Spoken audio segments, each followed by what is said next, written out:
দুঃখ দেখি নিজৰ দুখৰ আশা কৰা এইবিলাক চৰম দুৰ্বলতাৰ লক্ষণ বুলি কোৱা হয়। আমাকতো যদি পাৰা মৃত্যুক অৱলুপ্ত কৰা বুলি কৈছে, গতিকে সেই মৃত্যু হয় আৰু মৃত্যু ভোকৰ পৰা কেনেকে নিজক আঁতৰত ৰাখিব পাৰি তাৰ প্ৰতি আমাক আগ্ৰহী হোৱাৰ কথা কোৱা হয়। এই আমি যিহেতু ৰক্ত মাংস অংকুল আবেগ দুৰ্বল মানুহ, আমি খুব আবেগিক হওঁ আৰু মানে খুব বেছি আনন্দ লাভ কৰিলেও আমি সেই আনন্দটোৰ এটা যিটো সীমাবদ্ধতা তাৰ পৰা বাহিৰলৈ গৈ বিপদ পাতি আনো আৰু দুখৰ সময়তো তাৰ মোকাবিলা কৰাৰ যিটো সাহস সেইটো আমি হেৰাই পেলাওঁ। সত্যানুষ্ঠানত কোৱা হৈছে যে এই সুখ কিংবা দুখত যদি তোমাৰ গতিৰোধ কৰিব নোৱাৰে তেতিয়াহ'লে তুমি গন্তব্যে পৌঁছবে সন্দেহ নাই। গতিকে এই সুখ আৰু দুখৰ যিটো কণ্ট্ৰল, সেই কণ্ট্ৰলটো ৰাখিব পৰাটোৱেই মূল কথা। সহ্য বালিদাই কৈ গৈছে মৃত্যু এটা চিৰন্তন সত্য আৰু ই এক গতানুগতিক প্ৰক্ৰিয়া, চলি থাকিব, তাৰ বিৰুদ্ধে কোনেও যাব নোৱাৰে। গতিকে তাৰ যিবিলাক চাইড এফেক্ট সেইবিলাকে যাতে আমাক দুৰ্বল কৰি তুলিব নোৱাৰে তাৰ কাৰণেই আমি গুৰুৰ লগত সক্ৰিয় হৈ থাকিব লাগিব। যাৰ কাৰণে নিৰ্দিষ্ট নিয়মমাফিক নাম ধ্যান, সত্যয়নী পালন সদাচাৰী হৈ থকাৰ বিশেষ প্ৰয়োজন। তাৰ মূলত আচাৰ্যকেন্দ্ৰিক হৈ নিজৰ জীৱনটো চলাই লৈ যোৱাৰ প্ৰয়োজন। আজি আমি যিয়েই নকৰোঁ কিয় পৰম পূজ্যপাদ শ্ৰী আচাৰ্যদেৱ আমাক অভয়বাণী প্ৰদান কৰিছে যে যিয়েই নকৰে কিয় তাৰ এই দিনটো যে আমি পাৰ কৰিছোঁ তাৰ কিমান ঘণ্টা আমি শ্ৰী ঠাকুৰক দিছোঁ। আমি দীক্ষা লোৱাৰ সময়ত যিটো শপত কৰিছিলোঁ আজিৰ পৰা আজীৱন তোমাৰ প্ৰতিষ্ঠাই মোৰ জীৱনৰ ব্ৰত হওক, গতিকে তেওঁক প্ৰতিষ্ঠা কৰাই যদি আমাৰ জীৱনৰ মূল ব্ৰত হয় তেতিয়াহ'লে আমি আমাৰ দিনটোৰ 24 ঘণ্টাৰ কিমান ঘণ্টা শ্ৰী ঠাকুৰক দিছোঁ সেইটো দিনটোৰ শেষত নিজক এবাৰ ভাবি চাবলৈ কৈছোঁ যে আজিৰ দিনটো যে মই খৰচ কৰিলোঁ তাৰ কিমানখিনি সময় মই মোৰ ইষ্ট দেৱতাৰ কাৰণে খৰচ কৰিলোঁ, মোৰ জীৱনৰ গুৰুৰ কাৰণে মই খৰচ কৰিলোঁ, যাৰ দেহাত চব কিছু সম্ভৱ হৈছে তেখেতৰ কাৰণে মই কি কৰিম আজিৰ এই দিনটো। সেই চিন্তাটো আমাক দিনটোৰ শেষত পৰম পূজ্যপাদ শ্ৰী আচাৰ্যদেৱে কৰাৰ কথা কয় আৰু সেই অনুপাতেই আমাক চলাৰ কথা কয়। গতিকে আজি এই যে ডিপি ৱাৰ্কছৰ কথা যদি ভালদৰে কৈ গ'ল, এই ডিপি ৱাৰ্ক সঁচা কথা আজিও বহুতে বুজিবলৈ বাকী আছো।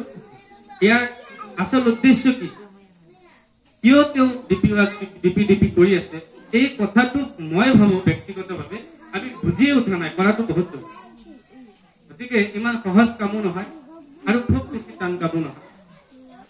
গতিকে প্ৰথম কথা হৈছে নিজৰ মনটোক আগত ধৰি ল'ব লাগিব যে আমি কৰিব পাৰোঁ। আমি প্ৰায় কৈ থাকোঁ আমিতো সাধাৰণ মানুহ, আমি কি কৰিম, আমি কি জানো। কোৱা হৈছে এই মানুহ, এই শব্দটোৱে মানুহক দুৰ্বল কৰি পেলায়। আমি সাধাৰণ মানুহ কৈছে মানুহৰ সম্ভাৱনা বহুত, আমি বহুত সম্ভাৱনাপূৰ্ণ মানুহ আৰু তাতে আমি গুৰুৰ লগত যুক্ত আছো, আমাৰ সম্ভাৱনা আৰু বহুত বেছি, কিন্তু সাধাৰণ বুলি কৈ আমি নিজক দুৰ্বল কৰি পেলাওঁ।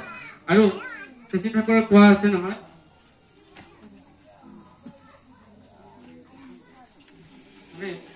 এইটো দুৰ্বলতাৰ লক্ষণ বুলি কোৱা হৈছে।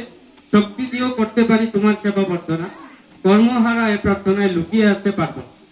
তাৰমানে আমি যে নোৱাৰিম সেইটো বুজাবৰ কাৰণেহে তেনেকৈ তেওঁৰ ওচৰত শক্তি বিচৰা হৈছে।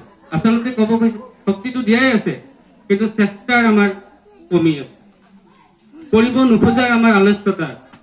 সেইকাৰণে শক্তি দিয়েও কৰতে পাৰি তোমাৰ সেবা বৰ্ধনা এইটো বিচৰা মানে কৰ্মহাৰা এ প্ৰাৰ্থনায় লুকিয়ে আছে পাৰ্বণ।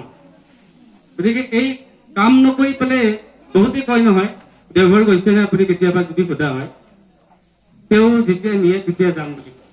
এইটো এটা কমন, চবে সোধে তেওঁ বা নিবনে নাই আমাক, আমাৰ নিচিনা পাপী মানুহ এইবিলাক ডাইলগ দিয়ে। এইবিলাক হ'ল কৰ্মহাৰা ডাইলগ। গতিকে তেওঁৰ ওচৰত যোৱাৰ কাৰণে তেওঁ নিব, তেওঁ কৰিলে হ'ব, তেওঁ নকৰে, কেতিয়াবা সুস্থনি ল'ম, তেওঁ যেতিয়া লোৱাই তেতিয়া ল'ম বুলি কয় বহুতে। গতিকে এইবিলাকেই হ'ল কৰ্মহাৰ প্ৰাৰ্থনা। গতিকে কৰাৰ যিটো আকুলতা সেইটো যদি থাকে তেতিয়াহ'লে চব কিছু সম্ভৱ হ'ব। গতিকে আজি সঁচা কথা অকণমান যদি ভাবি চাই, আমি আজি আচাৰ্যদেৱ আৰু পৰম পূজ্যপাদ শ্ৰী অভিন্দ্ৰ আমাৰ কাৰণে কি কৰা নাই আচলতে। আমাক অকণমান আনন্দ দিয়াৰ কাৰণে, আমাক গোটেই জীৱনটো সুন্দৰ কৰি ৰখাৰ কাৰণে, সুন্দৰ হৈ যাতে আমি চলিব পাৰোঁ, সেইটোৰ কাৰণে অহৰ নিশে দিনে নিশাই তেওঁ সেই কামটোকে কৰি আছে। শ্ৰদ্ধা বাবুল দাই কৈ গ'ল যে তেওঁ বিচাৰি চবকে আগতে শৰীৰৰ খবৰ লয় যে বৰ্তমান যিটো পৰিস্থিতি, মানুহ সদাচাৰী হৈ নথকাৰ ফলত যি বেমাৰ আজাৰে আমাক আগ্ৰাসন কৰিব লৈছে, যাৰ মূলতো আচাৰ্যদেৱে আমাক মানে শৰীৰ কেনেকুৱা আছে খবৰ ল'ব লগা হৈছে।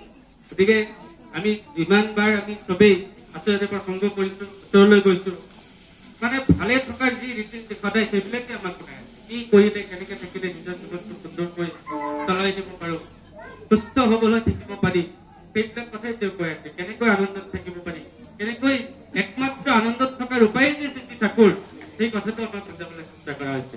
দীক্ষা নোলোৱা বহুত মানুহ আছে, এতিয়াও আছে, গুৰু ধৰা নাই, এনেকেই আছে, চলি আছে।